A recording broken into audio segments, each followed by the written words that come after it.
আসসালামু আলাইকুম। নিউজ বাংলা সংবাদে সবাইকে স্বাগত জানাচ্ছি। শুরুতে আলাইন গ্লোবাল সংবাদ শিরোনাম। কারাবন্দীদের যোগাযোগে আসছে স্মার্ট সুবিধা।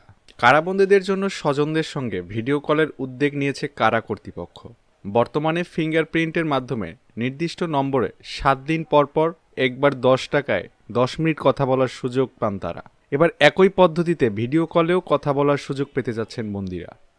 এমপিও নতুন নীতিমালা জারি, শিক্ষকদের একাংশ ক্ষুব্ধ। দুর্নীতিবাজদের ভোট না দেওয়ার আহ্বান দুদক চেয়ারম্যানের। বদলি আদেশ প্রত্যাহারের চেষ্টায় আন্দোলনকারী প্রাথমিকের শিক্ষকেরা। হুঁশিয়ারি দিলেও বাস্তবে পদক্ষেপ নেই, ভোক্তার পকেট কাটছে সিন্ডিকেট চক্র। 100 আসনে প্রার্থীর চূড়ান্ত এনসিপির ঘোষণা আজ। বেগম রোকেয়া নারী সমাজকে আলোর পথে এনেছিলেন প্রধান উপদেষ্টা। 1 লাখ নতুন ভ্যাট নিবন্ধনের লক্ষ্য এনবিআরের। জাকসু নির্বাচনে প্রার্থীদের ডোপ টেস্ট 9 ও 10 ডিসেম্বর।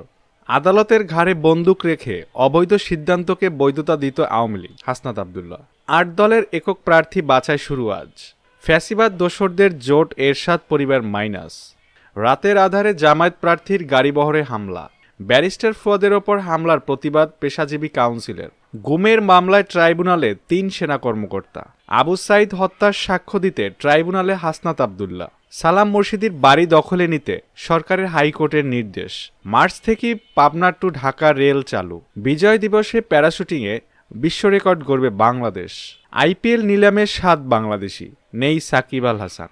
লড়াইয়ে নামছে স্প্যানিশ ও ইংলিশ জায়ান্টরা। হকির হ্যাট্রিক ম্যান আমিরুল।